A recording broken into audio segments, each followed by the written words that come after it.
agora um alerta aos criadores de cavalo, principalmente os da região sul do país. É que foram confirmados casos de encefalomielite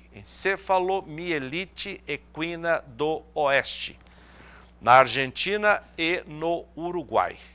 Transmissão dessa doença, vou repetir o nome dela porque é grande, encefalomielite equina do oeste. Ela é transmitida através de uma picada do mosquito vetor Culex, acho que é assim que se fala, ou Aedes spp. Não é transmitida entre animais e também não é transmitida dos equinos para os seres humanos, embora seja considerada uma zoonose, ou seja, uma doença dos animais que pode ser transmitida para os seres humanos. Vamos tentar entender isso a partir de agora, na conversa com o Dr. Fernando Groff, é chefe da Divisão de Defesa Sanitária Animal do Rio Grande do Sul, participa conosco a partir de agora aqui no programa. Doutor, muito obrigado. Essa doença, o que ela é? É uma doença nova? É uma doença já antiga? Não é muito conhecida, né? Boa tarde. Não, é uma doença antiga. Nós temos a circulação desse vírus documentada anteriormente na América do Sul, principalmente, são mais encefalomielites, mas a que é documentada com mais frequência é a oeste. É um nome complicado, de fato, né? mas ela circula nessas áreas que está tendo agora, esses 3 focos na Argentina e esse foco no Uruguai. Geralmente estão, como elas dependem do mosquito, geralmente estão agregadas também a questão de chuvas, mais chuva, menos chuva, enfim, uma situação em que possa favorecer a transmissão dela. Mas é um alerta, de fato, pela ocorrência agora, talvez um pouquinho fora do esperado, a gente está ainda monitorando isso, que claro que sempre representa um risco, não é uma situação tão complexa como quais outras doenças transmissíveis, ela não transmite entre equinos, né? É uma zoonose, o mosquito pode infectar humanos, mas a gente está monitorando para ver se isso vai acabar finalizando por esses focos que tem aí ou acabe evoluindo da situação atual. Doutor, quais são os sintomas, os sinais e qual é a gravidade dessa doença? De uma maneira geral, essas arboviroses aí, que são transmitidas por artrópodes, mosquitos e afins, boa parte delas cursa com encefalite, né? Então, a descoordenação motora, febre, uma dificuldade de alimentação, movimentação, todas elas podem ser um indicativo de ser encefalite, não unicamente, óbvio que não é a única encefalite que tem, mas pode ser essa, né? E a gente está colocando muito em cima. A gente tem uma vigilância para raiva, né, que também é uma encefalite, e aproveitando esse sistema que a gente já tem para que o pessoal notifique o quanto antes para poder chegar a um diagnóstico. A gente precisa saber se tem de fato a circulação desse vírus por aí. Mas basicamente, sinais clínicos nervosos, o animal tem dificuldade de se alimentar, enfim, tem volteio muitas vezes, né, que é incapacidade de movimentação em linha reta ou para chegar em algum lugar, em conjuntivite, eventualmente com alteração de visão. Os sinais clínicos genéricos, claro que pode acontecer alguns outros aí que são menos frequentes. A gente já ouviu dizer que a raiva que o senhor citou, né, uma encefalite, não tem cura. Essa doença tem cura? A encefalomielite oeste é a que tem menos mortalidade. Ela chega, em alguns casos, aí, algumas regiões, a 10% de mortalidade. Então, quer dizer, o tratamento de suporte também é importante, pode garantir que o animal consiga sobreviver. Independente de ter sequelas ou não, que isso avalia caso a caso, mas ela não é 100% de mortalidade como é a raiva, né? Inclusive, ela é confundível só porque os sinais clínicos são parecidos, né? A gente aproveita isso para que o pessoal notifique mesmo e nos passe essa informação e possa, inclusive, começar a terapêutica, se for o caso. Bom, um dos vetores, né, que eu li agora há pouco, fala em Aedes. Aí a gente se lembra do mosquito da dengue, que é um Aedes também, pica, né?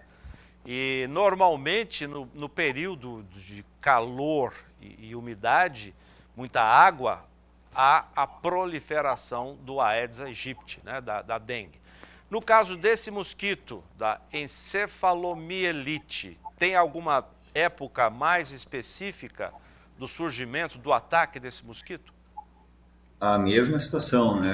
Na verdade, a presença do vetor é que determina que a doença vai circular ou não. Como ela não transmite nem da vida selvagem diretamente ao equino ou ao homem, ela depende desse vetor, que é o mosquito, que ele transmita, né, entre as espécies. No caso, essa é uma doença, por curiosidade, é a doença que está no mesmo grupo dos vírus da chikungunya, por exemplo, que é também movida a vírus. A gente teve casos aí, alguns anos atrás, ano passado. Então, quer dizer, ele depende da quantidade de mosquito. Obviamente, com a quantidade de chuva que a gente tem, deve ter tido um aumento de mosquitos, isso aumenta a probabilidade de transmissão. Mas isso não quer dizer que o simples aumento, né, tem que ter o vírus circulando na população selvagem para que ele seja retransmitido às populações domésticas ou mesmo ao homem. Pelo que eu entendi, que nós falamos na abertura da entrevista, o animal não passa a doença para outro animal e não passa para os seres humanos. Quem passa é o mosquito. É isso? É isso. O mosquito o mosquito pica, no caso, um animal selvagem que o vírus circula naturalmente e acaba levando para essa população doméstica. Sem o vetor não tem a transmissão. Quer dizer, sem o mosquito participar desse ciclo, não tem a transmissão com o cavalo, ou mesmo entre cavalos, ou entre humanos e cavalos. Aí no sul, no Rio Grande do Sul, já há registro? Eu sei que tem um sinal de alerta, por causa da Argentina e Uruguai, né? Mas aí no Rio Grande do Sul... Isso é o principal. O principal é o alerta, né? Porque a gente está muito próximo. Nós estamos, inclusive, os ecossistemas são os mesmos, então a gente, obviamente, teria que entrar em alerta. Nós temos uma coleta sorológica, o animal não tá em situação de risco, pelo menos, né? Não tem uma possibilidade de sinal clínico maior, mas enfim, como é comum nesses casos, teve suspeita, a gente não recebeu o resultado ainda e não teve óbito também. Mas é uma situação que está sendo avaliada também, porque eventualmente, quando o sorológico é o diagnóstico, acaba sendo pós-doença, quer dizer, o animal pode nem estar mais doente quando ele receber o resultado. E aí a questão de configuração de foco ou não é determinante. Mas o principal dessa informação é saber que está circulando o vírus, né? E é uma doença que as pessoas têm que entender, né? É um pouco diferente. A gente fala muito de aftosa, de peste suína, enfim, outras doenças na saúde animal, para animais de produção. E nesse caso, não existe aquela situação comum de interdição de áreas, sacrifício de animais. A verdade é saber se está circulando e conseguir tomar alguma medida preventiva para evitar que circule mais ainda na população doméstica. E essas medidas preventivas, o que são? Tem vacina para isso? Tem vacina, existe vacina comercial para isso, né? É disponível no mercado. Não é muito usada, diga-se de passagem, né? O pessoal não tem isso no seu cronograma, mas enfim, é possível obter via mercado. A Secretaria não controla a venda dessa vacina, ela é livre aquisição, não tem problema. E obviamente, um animal doente, aquele animal doente que adoecer deve permanecer isolado, até porque ele exposto em viremia, quer dizer, com o vírus circulando, ele pode fornecer o sangue a algum mosquito e isso aumentar. Mas fora essa medida, que é uma medida de restrição daquele animal, não tem outras medidas de grandes restrições de trânsito, por exemplo, porque uma restrição de trânsito só é eficiente quando se tem a transmissão horizontal, quer dizer, de animal para animal. Então a gente está tentando chegar na informação de se há circulação viral e se houver circulação viral, o que essa pessoa que teve o animal atingido pode fazer para prevenir que isso dissemine, claro, cause outros animais doentes e também tentar procurar ajuda quanto à terapêutica. E remédio? Tem facilidade para encontrar remédio no caso de um animal? Nesse caso, ele é um tratamento de suporte, né? Não tem um remédio específico, ele não tem um antiviral específico para o vírus da encefalomielite, perdão. Ele vai depender do que o clínico avaliar que precisa ser feito de suporte terapêutico. Cuidados com os animais infectados, quais são? Na verdade, por depender de vetor, é uma situação quase impossível que prevenir totalmente, né? Não tem uma possibilidade, a melhor opção em termos de proteção, é de fato a vacina. Prevenir com vacinação vai permitir que o animal não adoeça, ou se adoecer, não seja tão grave a doença. Então, se houver necessidade, inclusive a gente pode, dentro desse nosso alerta, a gente pode começar a orientar que faça a vacina em algumas áreas de forma mais eficaz, né, que tenha maior cobertura.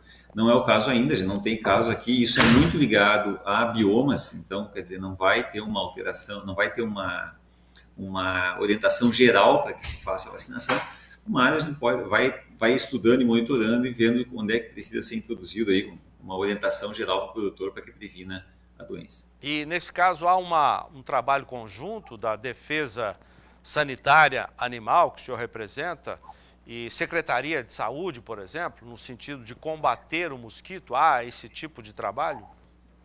Sim, o pessoal a gente tem uma conexão com o pessoal da saúde aqui, é uma zoonose, claro, isso tem que se manter essa conexão e comunicação, e sempre são trocadas informações, principalmente pela questão dos expostos, né? Pessoas que eventualmente estão no mesmo ambiente de animais que adoeceram podem ter recebido picada de mosquito contaminado e acabar desenvolvendo a doença também.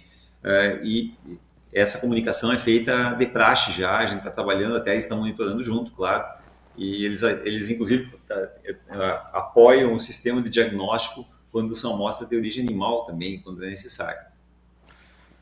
Dr. Fernando Groff, queria agradecer a participação do senhor, chefe da Divisão de Defesa Sanitária Animal do Rio Grande do Sul. Muito obrigado pelos esclarecimentos.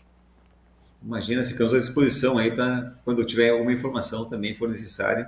É ótimo que o pessoal tenha essa informação o quanto antes aí e com uma certa rapidez e certeza. Obrigado.